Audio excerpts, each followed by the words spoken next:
Lock up. Look at where they're guarding Luka at half. Does this even make sense? Does this even make sense? Like, and then double team. And then even they recovered. That one was good. That one was a good double team. Good. Boom, boom. And then the left hand. He said, I get buckets like this, man. Hard away, getting buckets the harder way. And then what we doing here? ISO, you already know.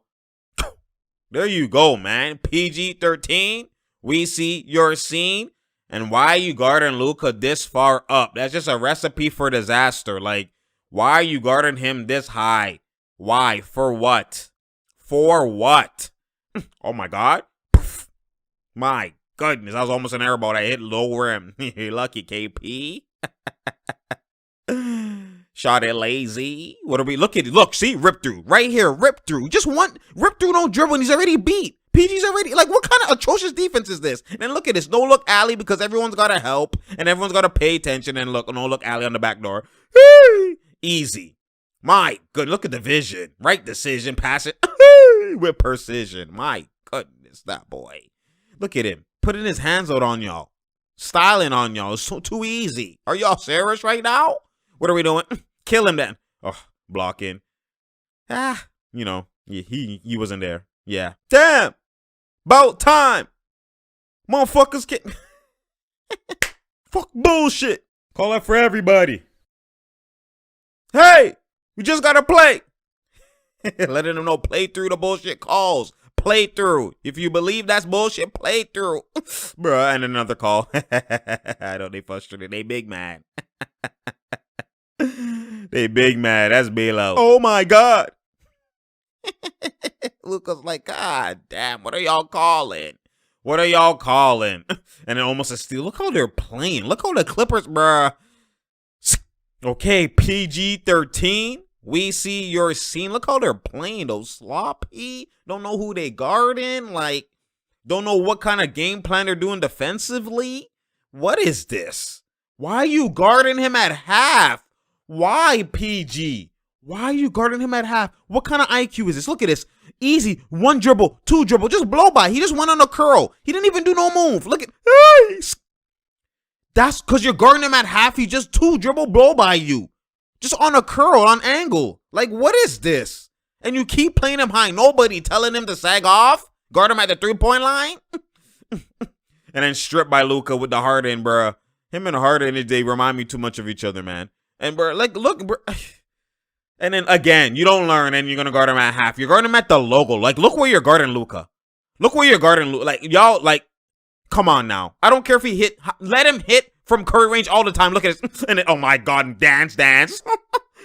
Another floater, if you know her. My God, made you dance. Made you touch your toes again, PG. What is this? Too easy. Look at him. Bruh. My God, that's a highlight. Bruh. Are you serious right now? Bruh. Dog. Hey. Floater if you know her. Put you on a poster on a cross? That's Game Boy on a Nintendo. And look at the ability from Luka. Getting buckets like he Luka. Oh my goodness. Escape me. Hezzy step back. And then kill floater. You already know. It's just a slower version of Harden. That's what it is. And then he can post up, though. That's what he's been adding. A post up game. And then step back. Harden ability. You already know. All the same thing. And then off the gap. Bruh, that's what he's doing. He's adding more to the arsenal. That's killing. That's Game Boy on Nintendo, man. Yo, man. Like, bruh. You can't actually make this up. Like, this defensive schemes that I've been trying to tell y'all and, like, just telling y'all and showing y'all about, like, just the ability in terms of, like, obviously we know that what Luka does, but Luka been killing the Clippers.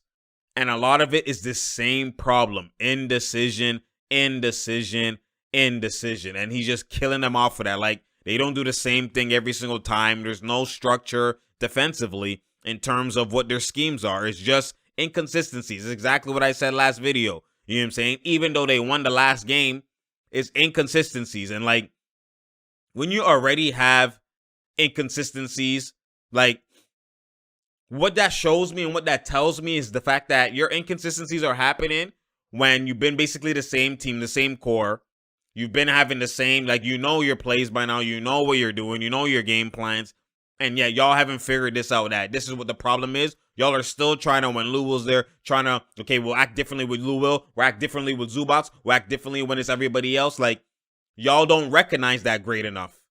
Y'all don't recognize that great enough. Other teams can do it. You know, when it's Rudy Gobert, we're not going to switch. You know, we're going to fight through and go over. And if we're on the hip, we're stuck on the hip, force him to a mid-range, and he can maybe help contest. If not, that's the game plan, right? Drop coverage, whatever. Until they kill us, then we start doing something else, right? Everybody else do this. But when you have multiple players, like, you have to do something different with Lou Will. You have to do something different with Zubac. It's like I was saying before in the last video, I feel like a broken record, but trust in all 15 guys or 13 guys or 12 guys or whatever, the whole team basically, to have that same IQ to read and react quickly in a split second. You know, when these are split second decision making, you know, decisions that you have to make. These are split seconds. So for them to recognize who is calling the screen, or, you know, who is involved in the screen, and then quickly looking before you, like, in your peripherals, and then knowing what to do based off how the player's positioned, you know, the ball handler or whatever, in the quick second. And then having to do it different with this. That's why it's just, I'd rather you just switch everything. And when there's a mismatch, force them to score on that mismatch. If they keep scoring on that mismatch, then you throw in a soft double, or you throw in a blindside double. And then you rotate in and rotate, you know, make the weak side guy help, and then force them to skip to the weak side, and then now you're back in place and everyone's just, you know, getting, you know, swinging on defense and just rotating. You could do that. That's another way to avoid this whole situation. Like, it's like, there's other ways. This whole, okay, with Lou Will, we're not gonna switch. You know what I mean? And he's gonna try and, but sometimes if he switch, you know, we're stuck. And like, it's that game already is just, are we switching Lou Will this time? Are we not? Sometimes he's stuck, sometimes he's not. Oh, you good this time? Like, it's too much inconsistency. Y'all clearly can't do it. Y'all clearly can't do it. You know what I'm saying? And then, like, I'm watching it constantly happen, and then just no pride in the defense. Like, the offense, you know, if they're not hitting shots, you see them, like I said, they don't attack the rim. They don't just kill. Like, it's just, a lot of these things are chain reaction. A lot of these things are bad habits. A lot of these things is what, like, some of these things I don't really worry too much about come playoff time, but the defensive, you know, no continuity on the defensive side has me more so worried already with the fact that y'all aren't even good in the clutch. If y'all were good in the clutch, all of this shit wouldn't even mean nothing to me. But the fact that y'all ain't good in the clutch, and then now on top of that, you're still doing these little things, that makes it more of a worry. This is the most I've ever been worried when it came to the Clippers. Like, last year I wasn't even worried, and I felt even the bubble situation, that was kind of like a unique, random situation. But even then, I thought if it was a regular situation, I still think they would have beat Denver. And like, I'm gonna stand by that, and then they would have beat the Clippers, and they would have got to the finals. Like, I really, you know, I like, in my mind, and even the proof is in the pudding. Obviously, it's not, but it's in the pudding that they would have been Gucci, right? But now the fact that happened, and y'all are still moving fugazi like this, like, obviously, it's, you know, it's not playoffs, and, you know, there's only so much you could take from it, and, you know, but this is All-Star break push now. Like, something shouldn't be happening. If you lose a game, and it's a tight game, and, you know, whatever, a 1-2 came down to a 1-2 play, whatever. But these are like, you're constantly making the wrong, even when you win, you're constantly doing no IQ. Like a brand new team, like a young team. That's where I'm like, yo, that's not a great recipe. That's not a great recipe at all, that I don't like. Like, I'm just being honest with y'all. And then on top of that, you add the fact that Kawhi's looking ugly. Like, like, let me put it like this. Teams are starting to figure out that double Kawhi, they don't really got nothing. That's what they're looking like. Double Kawhi, random doubles, and even then, and not only that, you could double Kawhi, and it's not like he's gonna put pressure on your neck. It's not like he's gonna split the double. You know, even harder when you double him, he'll split it this time, and then he'll draw the foul. He'll fake split it and then have vision and hit to the right man. He'll step back, and then, you know, like, even he is more limited than Kawhi ability-wise in terms of mid-range and just creating. but he will do step back threes. That the further of a threat you are from the 3-point line, the easier it is, the less ability you actually need. That's what I've been trying to preach, right? So what I mean by that is Harden, perfect example, is that he doesn't have the full package that you see Kawhi possess, even PG. He doesn't have the full package. What I mean by that is, mid-range pull-up, mid-range half-spin, post-fade, all of like the multiple, array of ability, 3-level score. He doesn't have that because he doesn't do the mid-range. I'm not saying he can't apply it, but he doesn't do it, so I'm not going to say he has it. I know that he can if he wanted to. Like, when shot clock's dying, you see him do a step back. He's even efficient on his step back in the mid-range. He doesn't do it often. He'll do it like 5 times in like 3 games, and he'll be like 3 for 5. Like, you know what I mean? Like, I'm watching. So I see him do it like only in bad situations where it's like 1 on the clock and he has to. And then he still scores that shit. You know what I'm saying? But what I mean by on a regular basis, he's not doing that. He'll take out of every like 40 shots, he's like 1 mid-range or something like that. Like, he's not doing it, right? So yes, lesser ability in terms of multiple, just multifaceted, you have multi bags, basically, multiple things in your bag. He doesn't have it in terms of where he's scoring. But at the end of the day, the fact that he could score from 3, right, with that step back at any given time, just like Luka. He can do that step back at any given time, and his is even more dangerous than Luka because he's shifty with it, and he'll just do it, and then he'll just blow by, like, right? So he's shifty with it, and that threat is always there. The fact that you're a threat from that far or that place that you could create, man's play you tighter, which means your blow by is going to be more guaranteed, right? Man's play you differently. Even if they trap you, they're trapping you from further. So it's easier to hit a short roller in Bruce Brown, right? It's easier to hit a short roller in Jeff Green. It's easier to hit, Joe Harris. It's either to pick poison when you're doubled from that far out. It's the same thing like Dame and Steph. When they're doubled from that far out, it's easier to hit Draymond now short roller. He can now play make on a, 4-on-3 situation, right? Dame is doubled from that far. Now it's easier for him to hit the right man or hit Cantor when he's rolling and hit the corner. Like, there's multiple easier buckets that you could get from being doubled from that far. Right? Or even just being guarded tight from that far. You have more ground to cover. There's more things you could do. You could just blow by. You know what I'm saying? Like, Kawhi, when he's doubled, he's not doubled that far.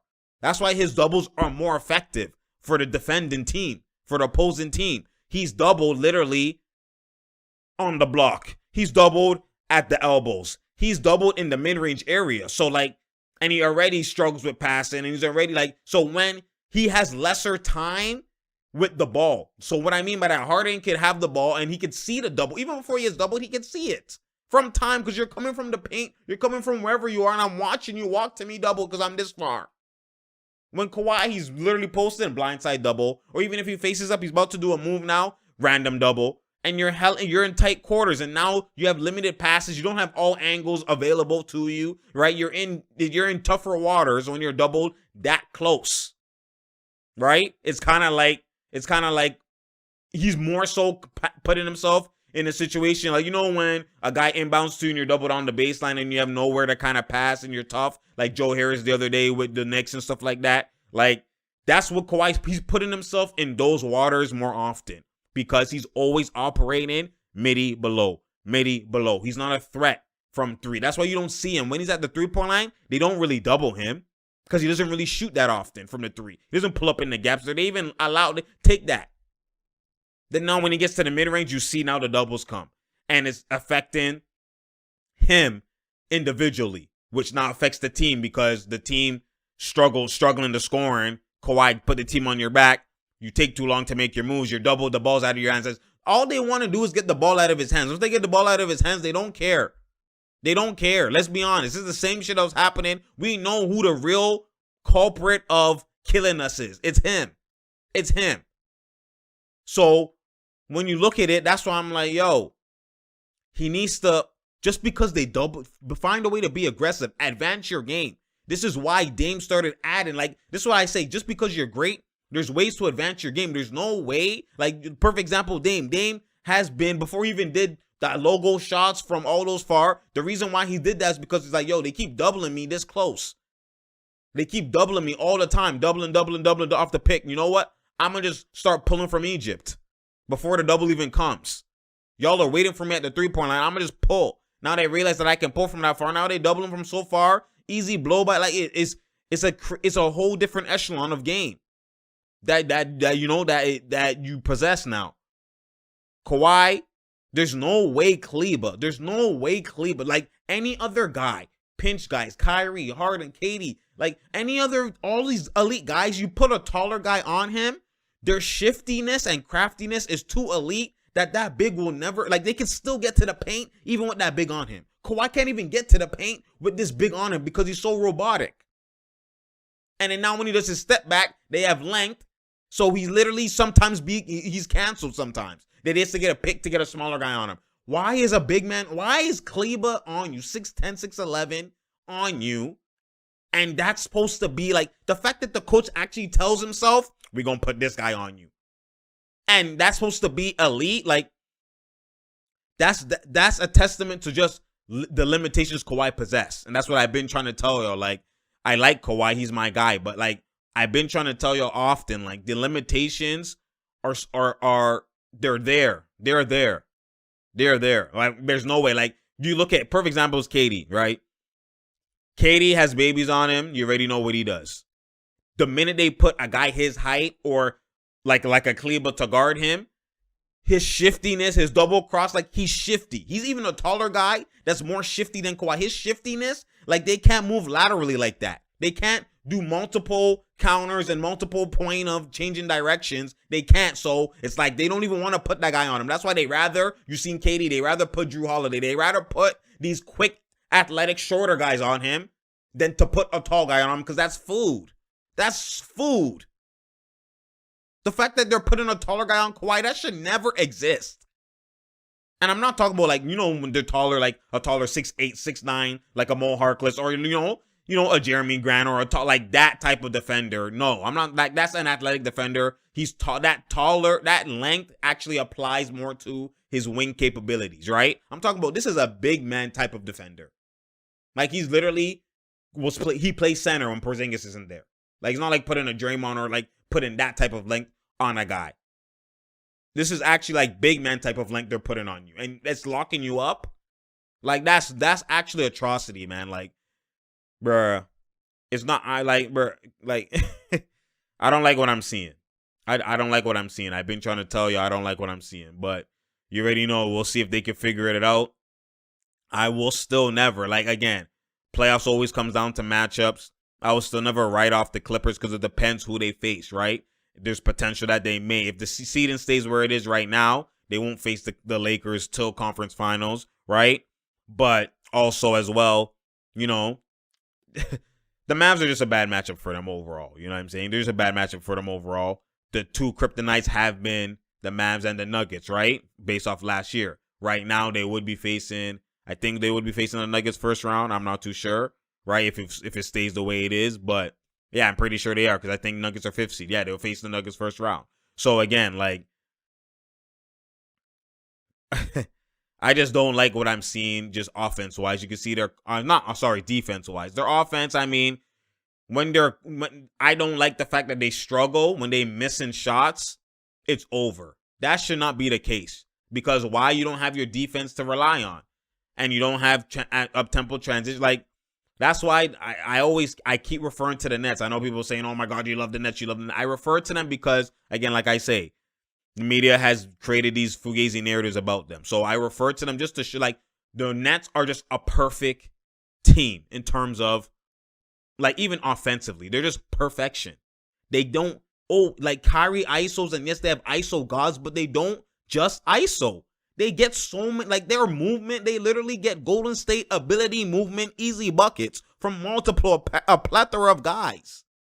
And I know PG wants to go into a bag and mix this and mix that and do all this, I know that obviously as a hooper, you always want to do that and you want to advance your arsenal and be able to be in killing multiple ways at all times, right? You don't want to be one-dimensional, but he needs to do a lot of the Joe Harris shit. Like, he has that ability to come off curl screens and get open looks. He needs to they need to do that often for him instead of just always ISOing. They need to do that often for him. Like he thrives in that. And then, you know, the ISO and all that type of stuff you get. But like, I don't know, man. I don't know, man. Like, I've been trying to dissect what the Clippers are doing. Their continuity is just fugazi, and then it's just a lot of it is I don't know. I just feel like they don't like each other. I don't know what it is, man. I don't know what it is. Now it's obviously media starting to be right clearly about this team. I'm not writing them off. I'm not jumping off the ship, you know. I still think that they are, you know, I told y'all it's either the Clippers. I don't really believe in the Lakers too much, you already know. But especially with no AD health like that, you know, but I really believe in Phoenix. I told y'all from time, like, I believe in Phoenix. I don't really believe in Utah that much, but they're starting to give more belief, right? Because just how their continuity is elite. But it's just whether Mitchell could step up to that plate like that. But they don't have no indecision defensively. They know what their game plan is, and the game plan is clean. You know what I'm saying? Like, that Boston win that they had, it was a great, like, that was a great win. I still have to see them in playoff time, but, like, you got there's so many teams that, like, they could just, like this, click, right? Portland struggles defensively, obviously, right? But, like, Phoenix, they have the defense, they have Booker, like, again, you still have to see how they're going to move in the playoffs, but I believe in Phoenix just as much as I believe in the Clippers. So that's what tells you about Phoenix to me. That's just me. You know what I'm saying? But, like, I still think the Clippers and Phoenix are, to me, my two favorites of the West. But the Clippers are looking shaky right now. I'm still going to wait it out and see, you know. Maybe they get that one blow up, and then now it's like we come together. Like, you know, there's just a lot of things going on. I mean, there's just a lot of things going on. Like, again, this is not an issue that a point guard will fix, because a lot of it is I see how their offense, it looks like this and that and whatever the case is. A lot of it is Kawhi not being Kawhi. If Kawhi is Kawhi, a lot of this shit gets cured. You get what I'm saying? A lot of this shit gets cured. And then PG would even have more reason to elevate, right? But their defense continuity is fugazi, which is a problem. And then Kawhi's moving fugazi, which is a problem, right? It's not even about the numbers or whatever. It's just how he's moving. It's fugazi. It's actually fugazi. I don't like it. Even looks ugly to see. Like, bro, it looks ugly, right? So, you know, that's to me what the main issue is those two things. If they brought a PG, like, how much would it change? Because the sets that they run, the PG's not really facilitating like that, right? That's not how they really move. It could probably help. Maybe they could do a lot of pick and roll with the PG and have, you know, Paul George off ball and Kawhi off ball. Like, but I don't think, like, it goes in those guys' hands. So the PG is going to end up spotting up a lot of the time. So I don't think that's a cure for them. You know what I'm saying? A cure for them is basically locking up and getting 1-2 transition and Kawhi being Kawhi. A lot, you know, just killing, being aggressive. And PG, like, they still have ball movement at times, but it's like when they're missing, automatically that's what the key is. When they're missing, they don't have enough belief in their abilities to keep doing what they're doing. Like, I watch the Jazz when they're missing, they still do the same shit, then eventually they start hitting because it's good looks. They don't do that. They start doing ISO, they start getting away from, like, everyone's trying to take over, and that's what you see. And that's what the problem is, right? They don't, like, Clippers don't just be getting easy buckets. Like, when I watch the Nets, I see just, they come down, a man will score 3, and it's like, oh, they scored 2 threes in a row, then it just, Joe just come off a double screen, bucket, 2 seconds, not even past half, bucket. Like, it's so easy. Harder, alley, like, it was so easy. Like, they can score at ease. Like, they don't get no easy buckets. They don't even get, like, the Clippers don't be getting easy buckets like that. You have to have a balance. In this NBA now, you can't just be isoing like that. Back then, when it's like, these guys are limited, you have so much talent with you, you should be able to score at all times. At all times. And if something's not working, there should be something you go to. Get some easy, we'll see. I don't want to make this video too long. But yeah, I'll talk about it more, you know, down the line when it starts being more obvious and more, like, you know, pushing to the forefront. But for now, you already know it's True Talks. Because True Talks, let me know what y'all think the issues are. You know what I mean? Because I see a lot. You know, I see a lot. But again, even last year there was a lot. But they start clicking at the right time. Like, I know some things aren't going to translate to playoffs. But a lot of the things I'm seeing look like it could translate to playoffs. Like, you know what I'm saying? Like, in a slow tempo game. If you're not hitting your threes, you're telling me the game done? You can only win if you hit threes? Even Golden State wasn't like that, and they're supposed to be like that. Defend. Lock up. We switch everything.